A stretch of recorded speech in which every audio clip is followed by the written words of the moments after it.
Voy a, a tratar hoy día de presentarles un razonamiento simple, tratarle de diseñarles dos modos históricos, como dos tipos de sociedades diferentes pensaron o piensan la manera como se construyen los individuos. La primera, por cuestiones de facilidad, es la que tiene mayor presencia en las ciencias humanas y sociales. Va a ser presentada de la manera más simple como la manera como los individuos en el norte se construyen. Y la segunda vía es la que corresponde a los individuos en el sur.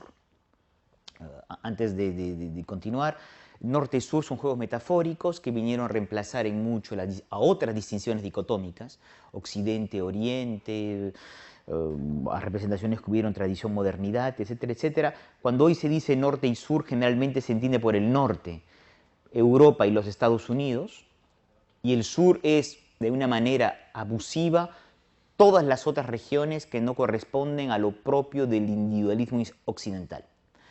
Es muy interesante porque geográficamente es muy impreciso. Japón está en el norte y el Caribe está en el norte.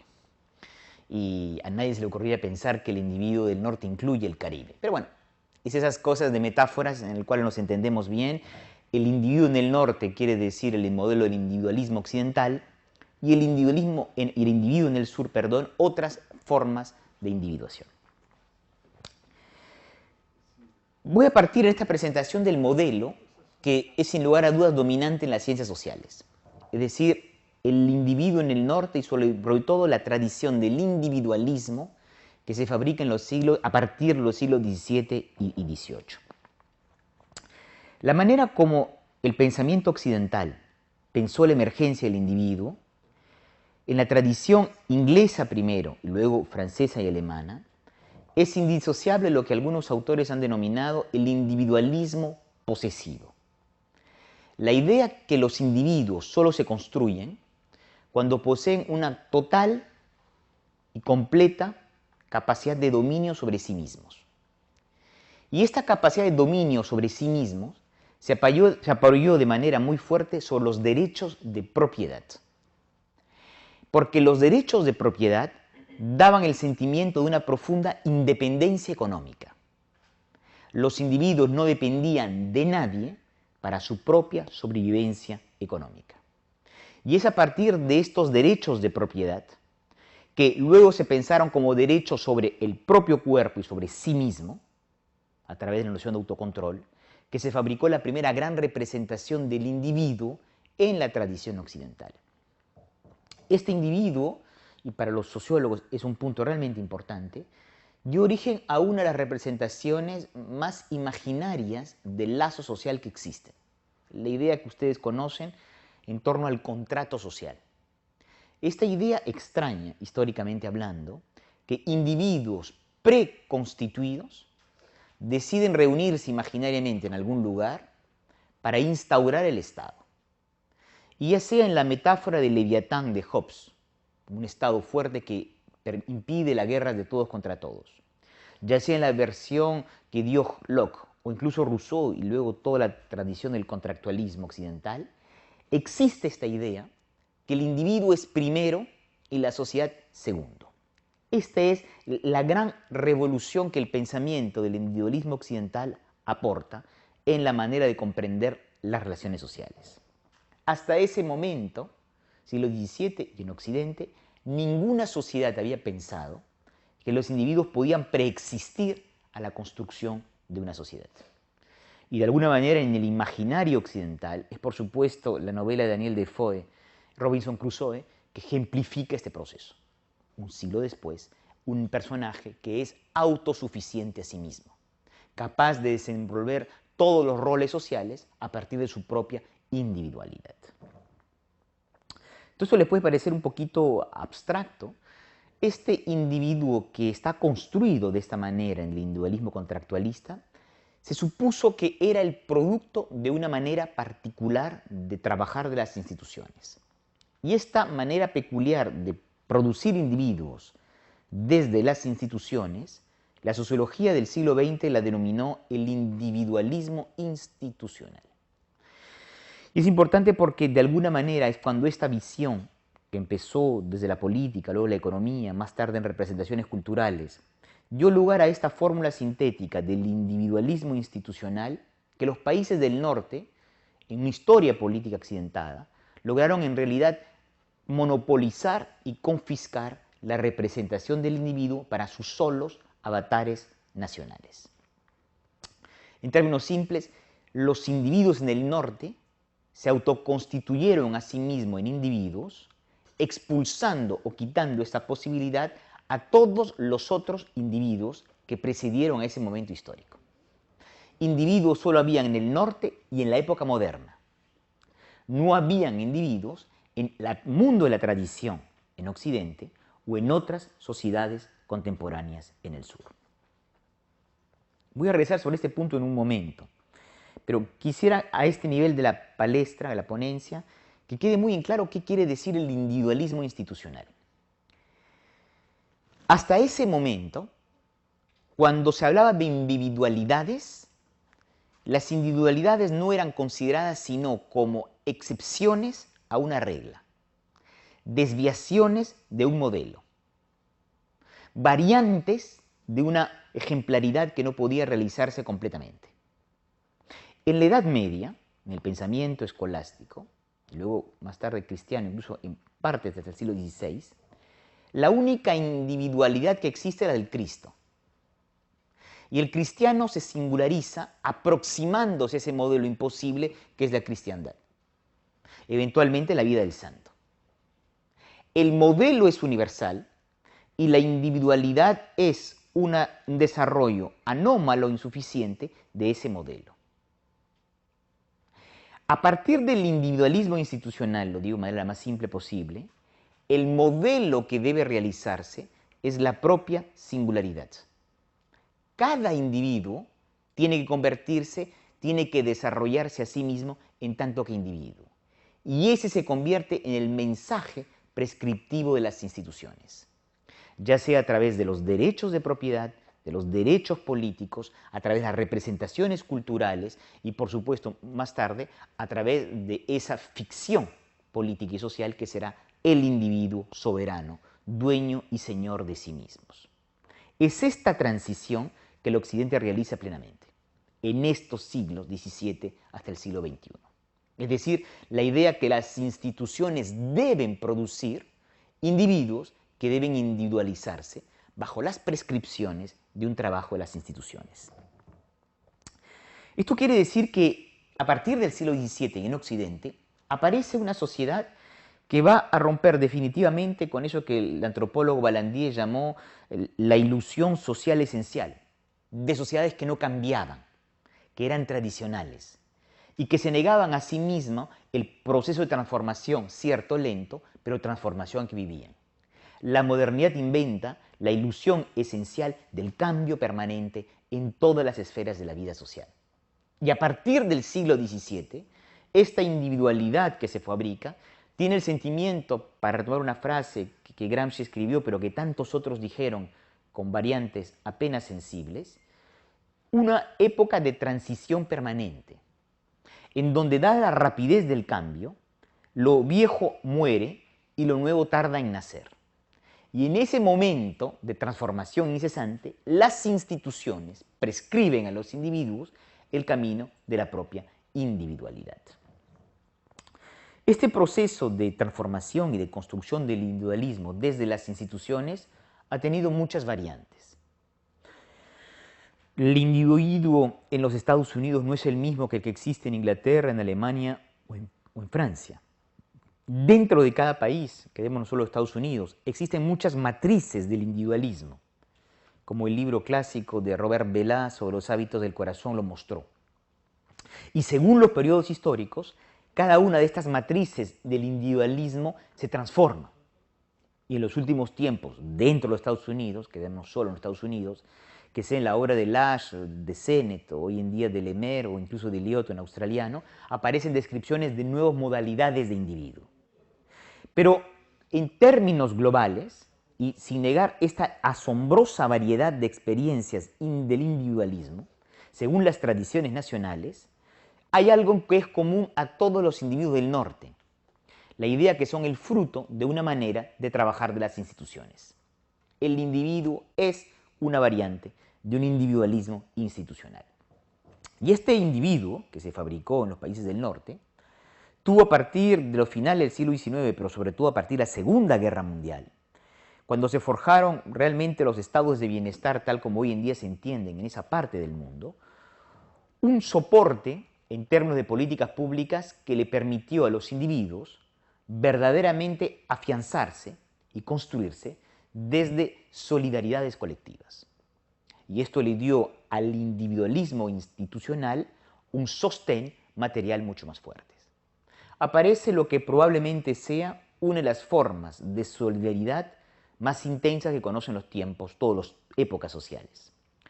Durkheim llamó a eso la solidaridad orgánica, la idea que cada individuo en la sociedad moderna depende funcionalmente de todos los otros. Pero eso era una concepción abstracta cuando Durkheim escribe la frase a finales del siglo XIX.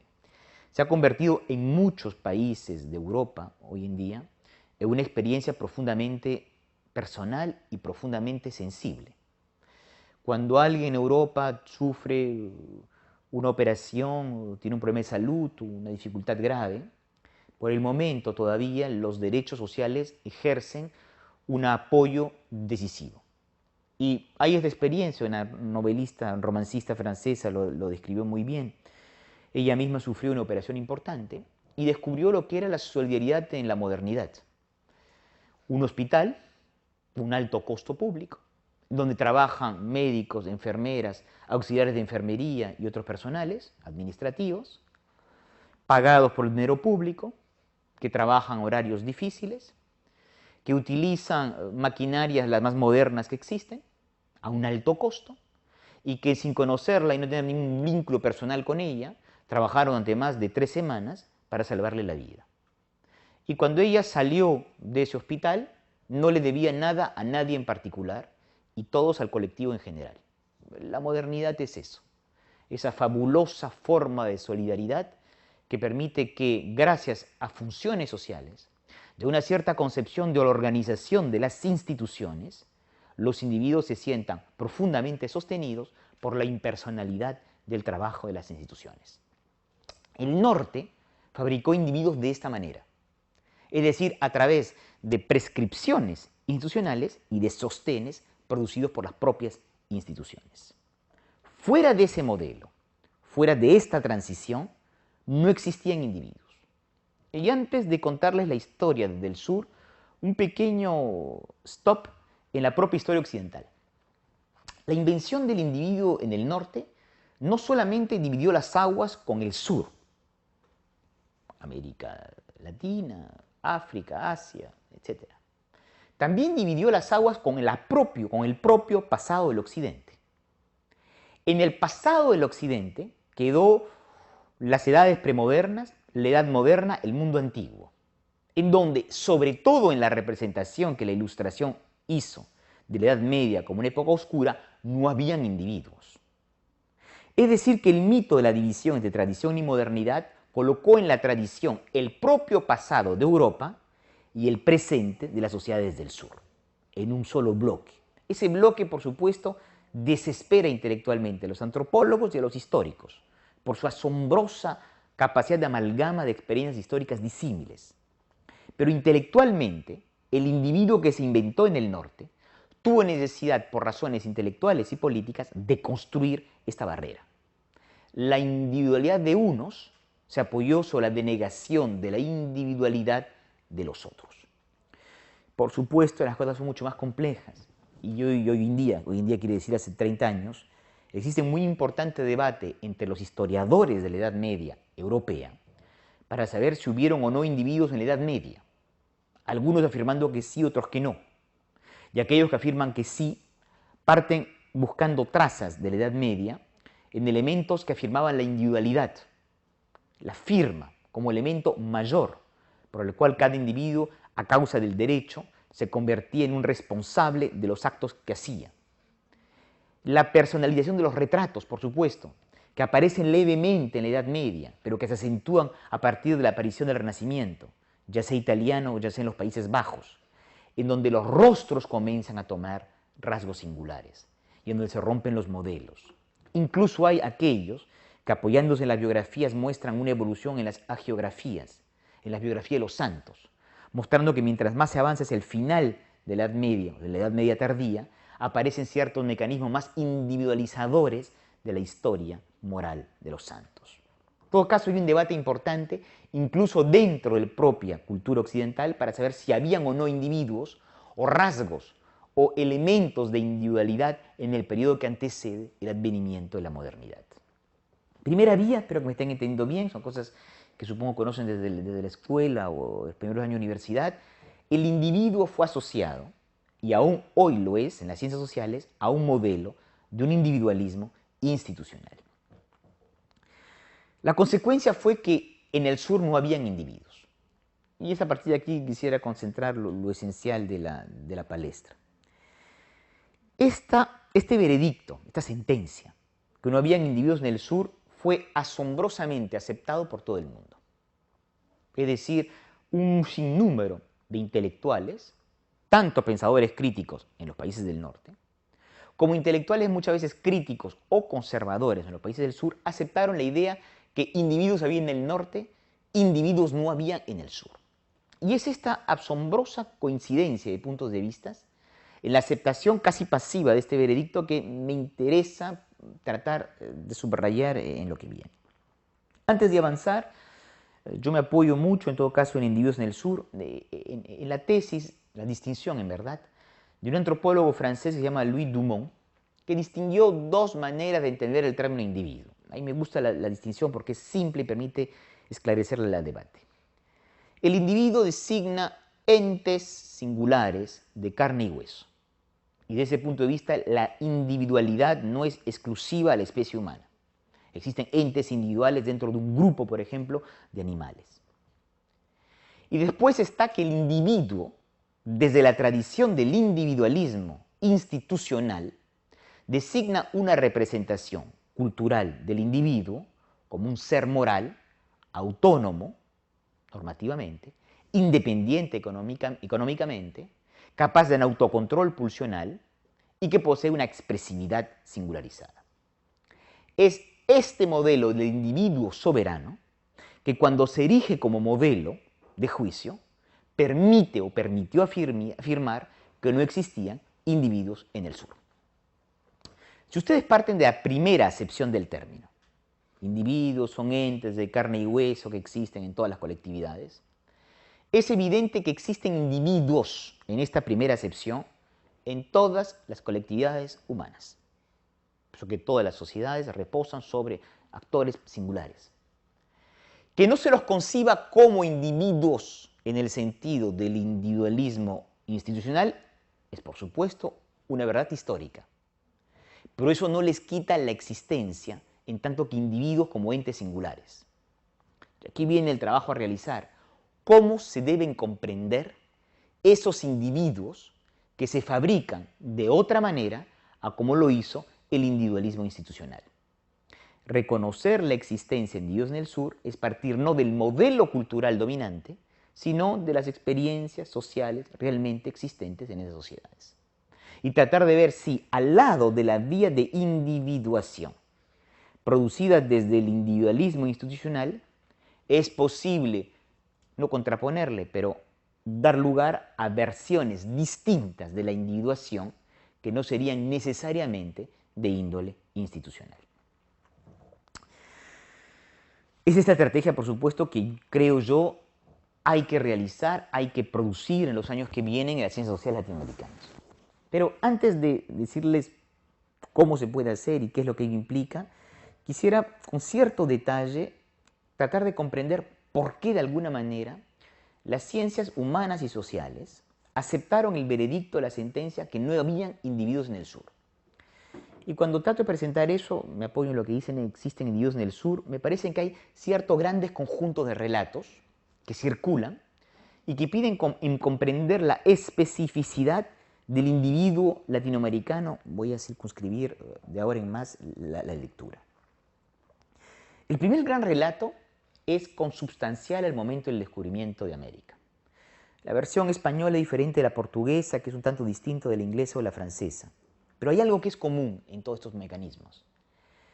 Cuando se produce el descubrimiento de América, tanto los portugueses como los españoles van a producir una invención del otro. Hay un trabajo muy lindo de un ensayista mexicano que se llama O'Gorman, cuyo libro se llama La invención de América. Es una valiente idea porque muestra cómo, cuando en el siglo XVI se va a descubrir los países de América Central, América del Norte, América del Sur, lo que se hace no es un descubrimiento, es una invención donde Europa va a depositar fantasmas, miedos y utopías. Las Américas que se descubren, que no se llaman al inicio Américas, sino las Indias occidentales, son tierras donde aparece a la vez el infierno y el paraíso, donde aparecen vírgenes y aparecen dragones, donde aparecen mitologías griegas y mitologías de otros periodos. Es un lugar donde se encierran sueños y muchos temores. Y el personaje que aparece en estos relatos es un otro con una O mayúscula, cuyo debate esencial será saber si tiene o no una común humanidad, si tiene un alma, como tantas veces se dijo a propósito de los indios. En realidad, es una cuestión que va a trabajar durante varios siglos el pensamiento occidental. Y aquí encuentra lo que cierto pensamiento postcolonial afirma de manera tal vez un poco rápida. Hay que rendir homenaje a las tensiones que esto produjo dentro del propio pensamiento europeo. Por supuesto, hubieron pensamientos racistas de Sepúlveda al positivismo, pero también hubo Las Casas, también hubo Montaigne, también hubo Rousseau, también hubo tantos otros, que en un proceso muy largo de discusión y de tensión dentro de la propia cultura occidental, terminaron a través de un camino intelectual accidentado por terminar aceptando la común humanidad con los otros. Un trabajo que no siempre se ha terminado y en donde las preconcepciones del racismo hoy en día muestran aún la eficiencia. Pero en todo caso, esta fue el primer gran invento, este otro.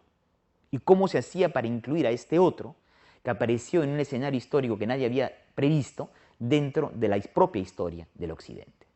Este otro, sean sensibles, fue en el fondo una gran invención, una coinvención de conquistadores, de cronistas, más tarde intelectuales del norte, ampliamente aceptada por las élites latinoamericanas que en aquel momento vivían en la colonia portuguesa o española. El segundo relato es un relato que es diferente, que es el relato de la anomalía, que a mí me fascina, siempre lo digo, lo insisto, porque es el principal relato del cual los latinoamericanos, yo creo, siguen leyendo su propia historia nacional. Es una posición en la cual, incluso en las materias, cuando se enseña las ciencias sociales, no sé cómo es exactamente en Brasil, pero en América del Sur suele ser de esa manera. Todos los cursos tratan de temas generales, estadounidenses y europeos, y después hay una pequeña punto en el curso que es sobre América Latina, o una materia que se llama América Latina. Entonces, necesariamente, el propio organigrama del curso ya es una anomalía, porque cuando se hizo el modelo universal y se llega al caso latinoamericano, no es exactamente igual. Y cualquiera que sea la apertura intelectual con la cual se desarrolle ese punto del curso, necesariamente en el orden en el cual se construye la problemática, no puede ser vista así como algo anómalo. Bien, la anomalía es este relato que hace que el presente de los países del sur se juzga a partir del presente del pasado, del presente de los países del norte, suponiendo que los países del norte prefiguran el futuro de los países del sur. Un autor tan importante en las ciencias sociales y con tal complejidad de pensamiento como Marx es un ejemplo paradigmático de este modo de razonamiento. El país más adelantado, Inglaterra, trazaba la vía que los otros países más retrasados, Francia y Alemania, debían hacer, y no hablemos del resto de países del mundo. Es esta idea de etapas, lo que Rostow, un gran economista del siglo 1950, hablaba de las etapas del crecimiento económico. Y habían 5 etapas. Y los países, lo importante era la cuarta etapa, la fase del decollage, del take-off, el despegue. Y todos los países tenían que llegar por las mismas etapas. Y en función de la etapa en la cual se encontraba un país, bueno, institucionalmente se le proponía que haga las políticas que hicieron los otros países. La importancia era por qué América Latina no había sufrido el mismo camino que los países habían desarrollado. Mario Vargas Llosa, en una novela que se llama La conversación en la catedral, define eso muy bien un personaje que se llama Zabalite, que dice, ¿cuándo se jodió el Perú? Es decir, ¿cuándo es que nos equivocamos y no hicimos el buen camino? Esa es la anomalía. Y en las ciencias sociales latinoamericanas, uno de los más grandes sociólogos de este continente, Gino Germani, de la Argentina, lo mostró muy bien para el caso peronista. Es decir, hay una modernidad virtuosa donde los países más atrasados conocen el efecto de demostración, es decir, imitan a los países más avanzados, mientras que en Argentina, a causa del peronismo, se dio un efecto de demostración hacia arriba, sino un efecto vicioso en el efecto de fusión. Y en vez de imitar lo mejor, se produjo una especie de vicio institucionalizado que giró el país hacia abajo. La anomalía es una manera de entender América Latina desde lo que no es. Octavio Paz, en El laberinto de la soledad y en otros trabajos como El logro filantrópico, lo dice con mucha fuerza. Incluso con ciertos sesgos que en otra época se podrían decir de cuasi, no racismo, pero de odio hacia una forma cultural propia. América Latina, dice Paz, nunca ingresó a la edad crítica. Jamás hemos sido, es Paz que habla, una sociedad de hombres o mujeres autónomas, capaces de dictarnos nuestra propia regla moral. Somos individuos, es siempre Octavio Paz que habla, que vivimos bajo el imperio de la ley, del orden tutelar, ejércitos, iglesias, autoritarismo locales. Y por lo tanto América Latina es un mundo de anomalías. Y esas anomalías explican por qué en América Latina no hay individuos. Y es el segundo gran discurso. Entonces es muy interesante porque en este momento del pensamiento social a través de la anomalía, son los propios pensadores de América Latina que producen esta representación del sur como un territorio de anomalías. Hay ciertos intelectuales del norte que producen esta representación, es ampliamente vinculada desde las ciencias humanas y sociales en los países de América Latina. El tercer relato que se acepta de esta visión que no hay Dios en el sur es lo que creo que se puede llamar el ni-ni.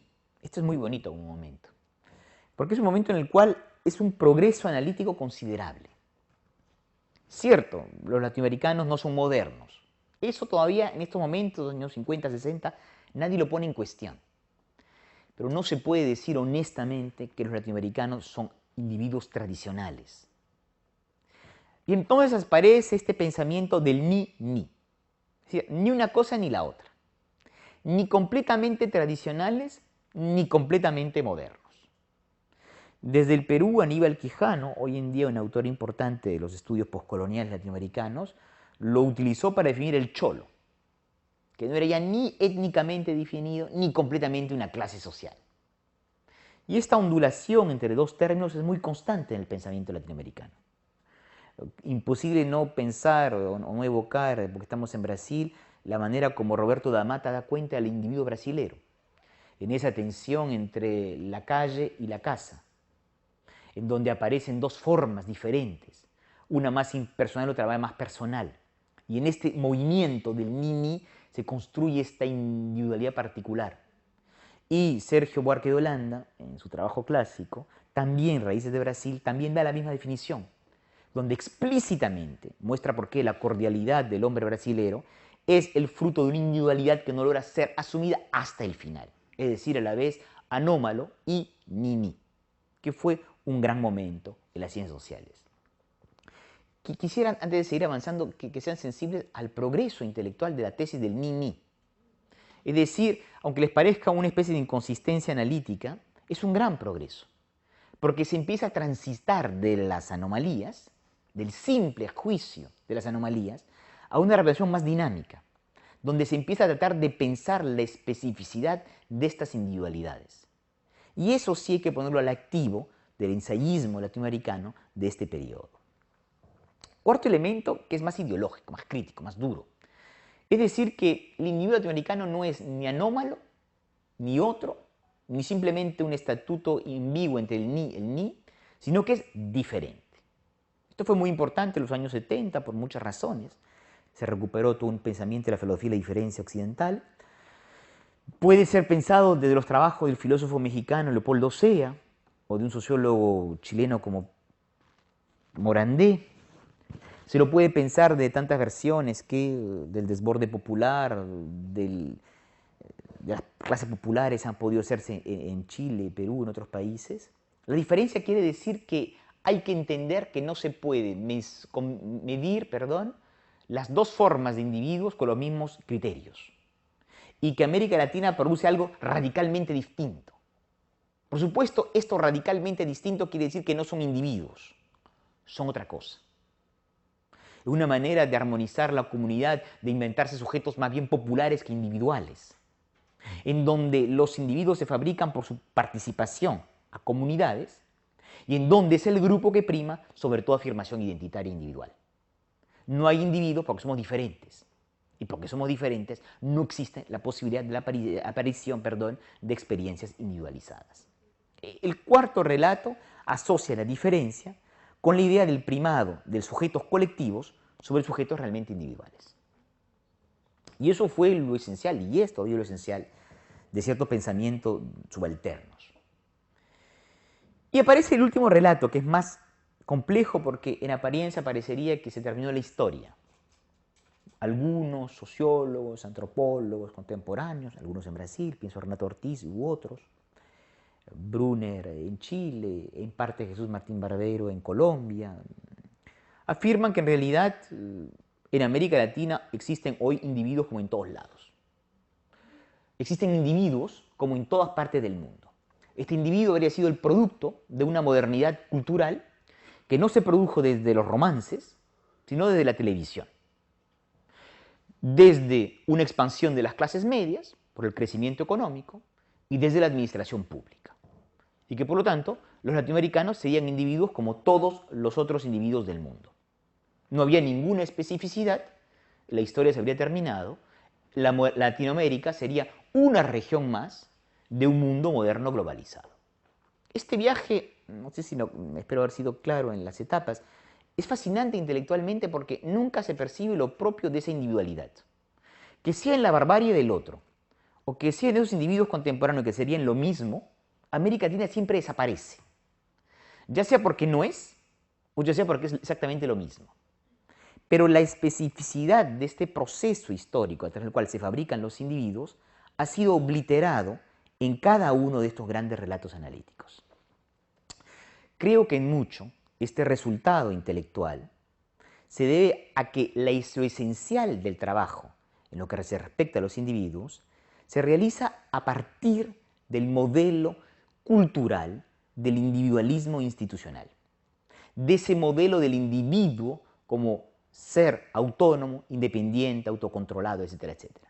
Si ustedes parten de la representación cultural, me parece que es imposible escapar de este fabuloso círculo vicioso de los relatos. Pero si ustedes se preguntan por los individuos de carne y hueso, por las maneras como trabajan estas sociedades y por los dilemas que enfrentan los individuos, me parece que es posible mostrar la existencia de otra vía de la individuación, que no es ni anómala, ni paralela, ni crítica, qué sé yo, simplemente que es distinta, autónoma a otras formas de individuación. Esta vía de individuación tiene una característica en América Latina. No es de naturaleza institucional. Y aquí, segundo stop para esclarecer los términos. En la sociología existen dos maneras de entender el término institución, si sobresimplifico las cosas. Una es una concepción ampliada o amplia de la institución y la segunda es una concepción restringida. En la concepción amplia de la institución, que muchas veces es de matriz antropológica, una institución es toda manera de sentir, pensar, actuar. Cierren las comillas. La frase de Marcel Mauss, para no haya dudas en la ortografía del término, pero Durkheim dijo cosas similares. Y muchos antropólogos retoman esta concepción. Toda manera de sentir, de pensar y de actuar. Es decir, toda práctica social que se reproduce en el tiempo es una institución. En la definición amplia, tan amplia, por supuesto, institución se equipara a toda forma simbólica, a toda cultura. Entonces, es obvio la fuerza del término. Una sociedad existe porque reproduce prácticas sociales. Pero una concepción tan amplia no permite, en realidad, afirmar grandes estudios comparados. Y aparece la otra versión, la versión restringida de la institución, que de alguna manera se puede decir sus raíces se encuentran en Max Weber, explícitamente, en donde la institución designa un modelo organizacional basado en criterios de legitimidad fuertes que prescriben verdaderos programas institucionales. Y en este sentido, por supuesto, la institución quiere decir algo un poco distinto. Organizaciones, legitimidad, programas. Y aquí sí uno entiende la especificidad del individualismo institucional occidental. Se basó en organizaciones específicas, poseyó una fuerte legitimidad que permitió romper ciertas formas comunitarias, y eso expresó, se construyó a partir de un programa que tomó forma en diferentes instituciones organizativas. Cuando voy a decir en lo que sigue que la vía del individualismo en América Latina no es una vía del individualismo institucional, comprendan bien que lo digo dentro del registro de la concepción restringida o más precisa del programa institucional. El individualismo latinoamericano no nace desde un programa institucional, pero es más bien un individualismo que se construye desde el lazo social, desde las habilidades de los individuos. Es un término que no está en el libro, pero que lo hemos forjado más tarde con Katia Araujo. Es un individualismo agencial, es un individualismo de la práctica. Aquí también, que no hayan dudas, existen individuos agenciados y que hacen prácticas en los países del norte, con habilidades. Y por supuesto que existen instituciones en el sur.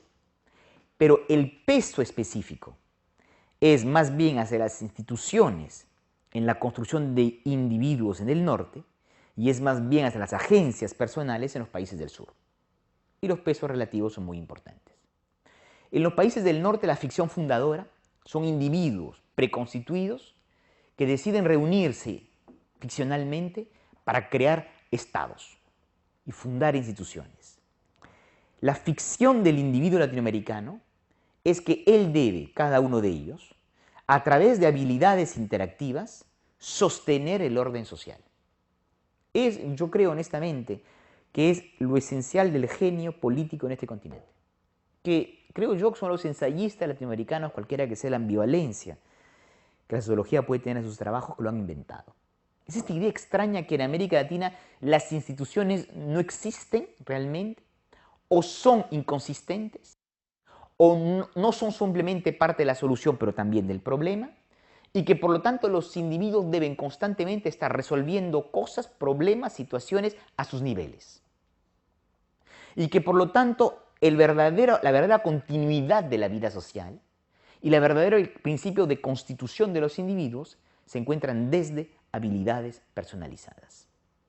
Es una de las razones por la cual tantas veces, pienso en la literatura o el ensayismo brasilero, se ha hablado de la dimensión del ritmo.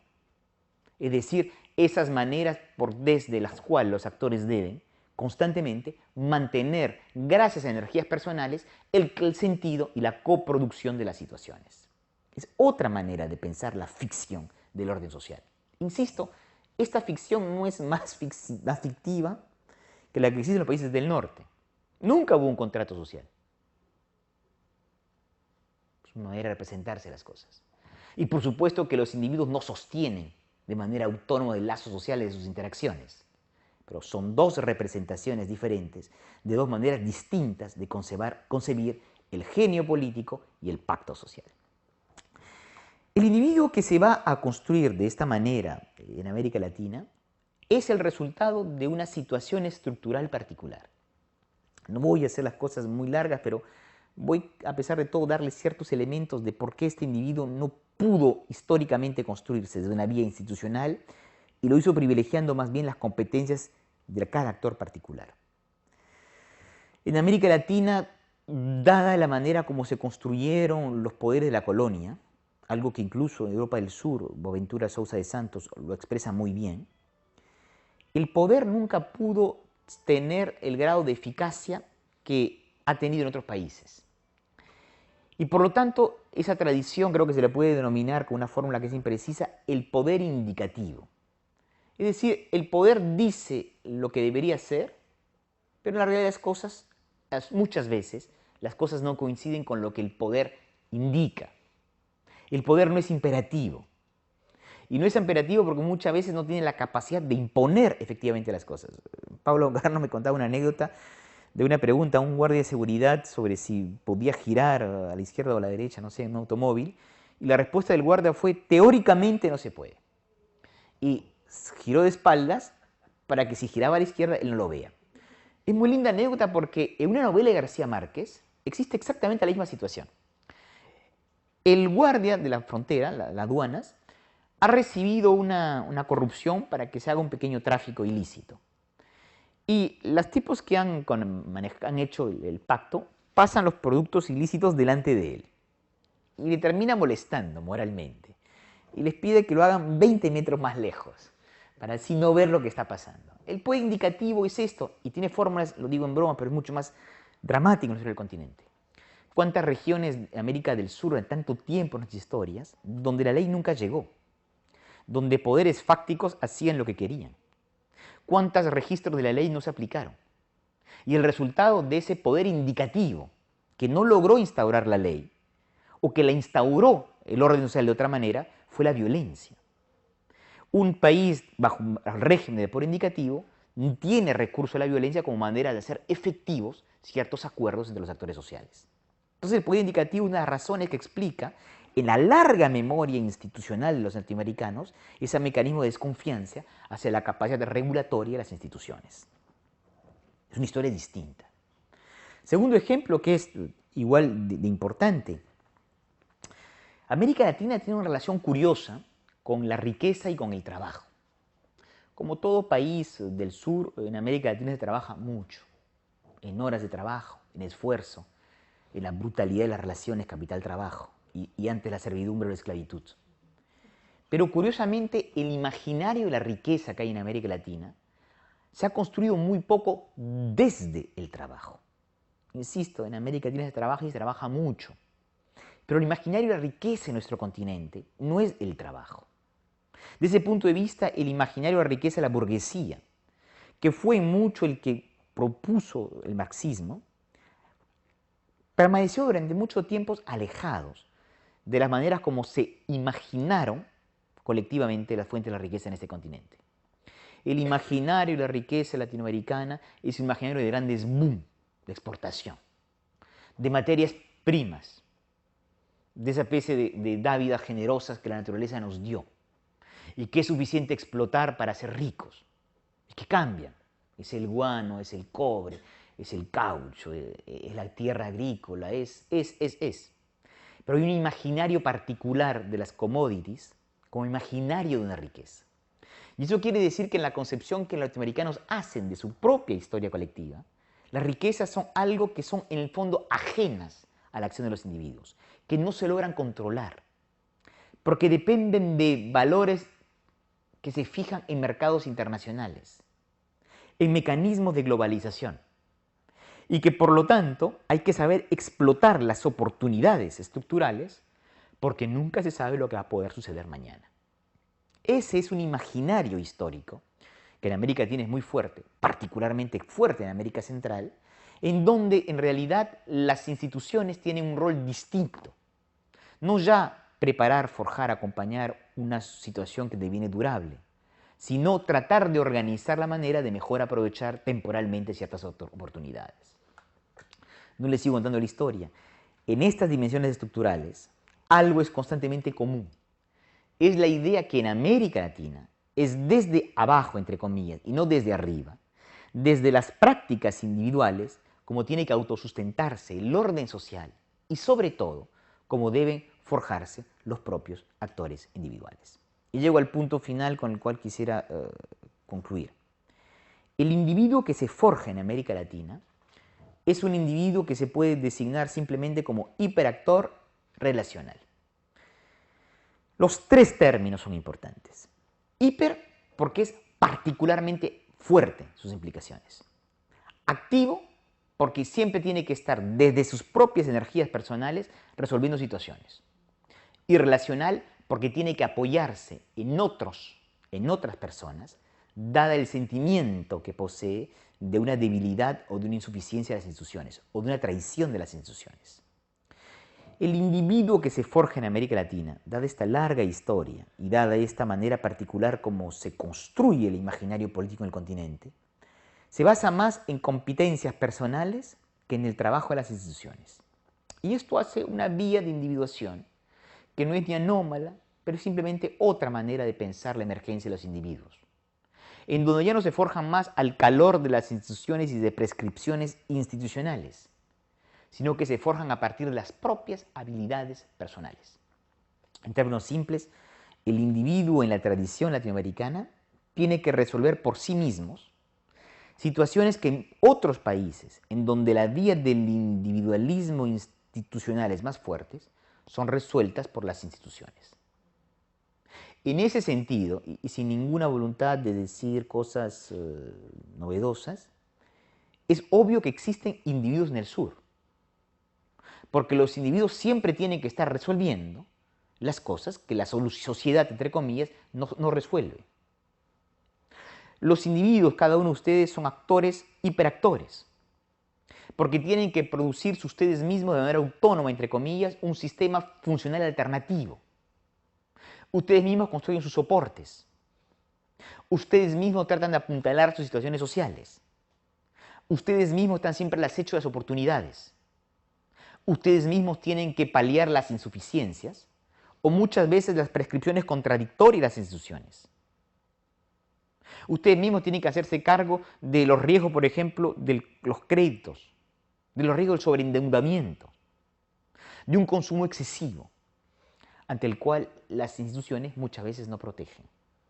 Esa desprotección que durante tanto tiempo marcó a los individuos en América Latina es la base de las cuales se construye un modelo de individualidad. Hiperactor relacional.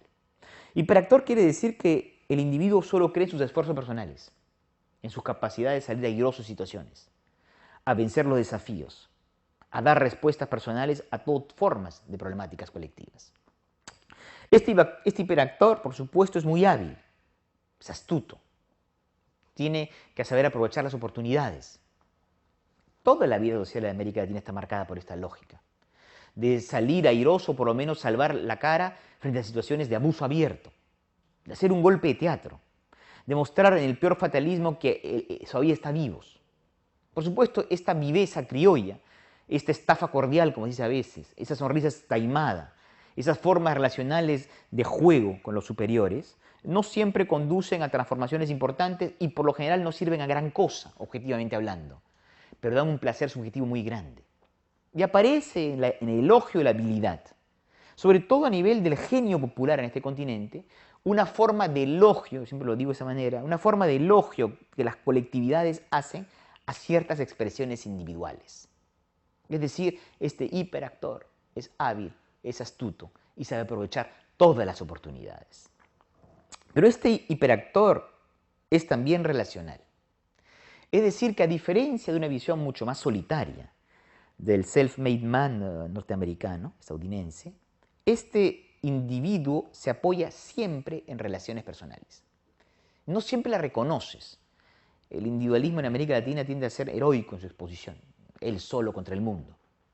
Pero es simplemente suficiente dejar hablar un poco más a las personas o leer con más detenimiento las trayectorias y la presencia de los otros, de ciertos otros, más que de ciertas instituciones, son siempre reconocidas.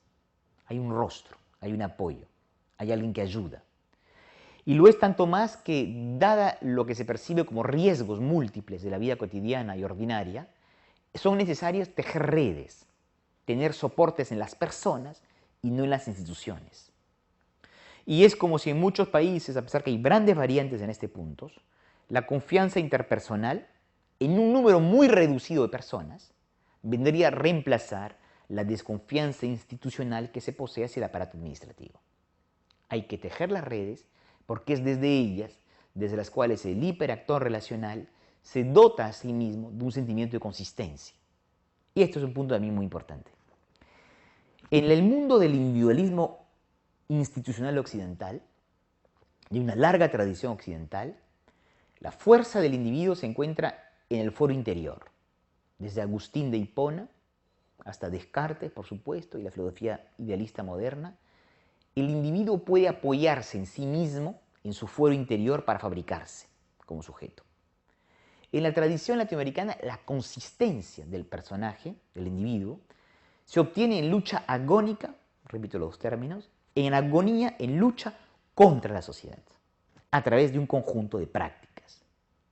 Descartes, el pensamiento de la filosofía de la liberación, dice, tuvo la capacidad de pensarse desde él mismo un punto de soporte desde el cual construir el mundo.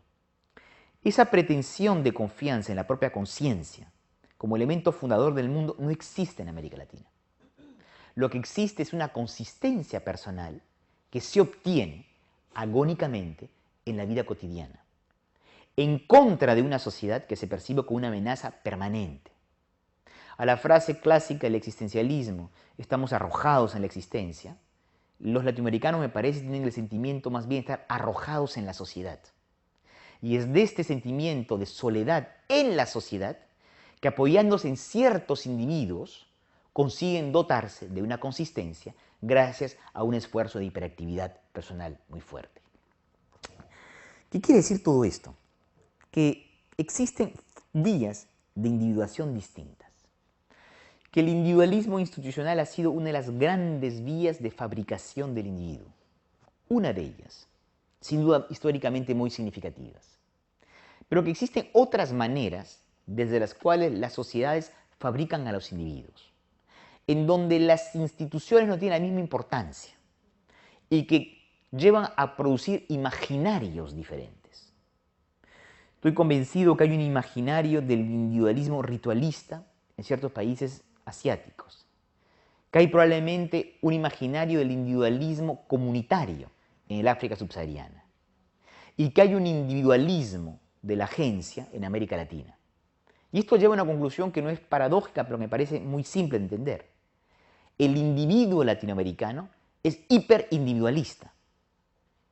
Es tan individualista porque en el fondo, por razones estructurales, él tiene que ser un actor para poder existir en tanto que individuo.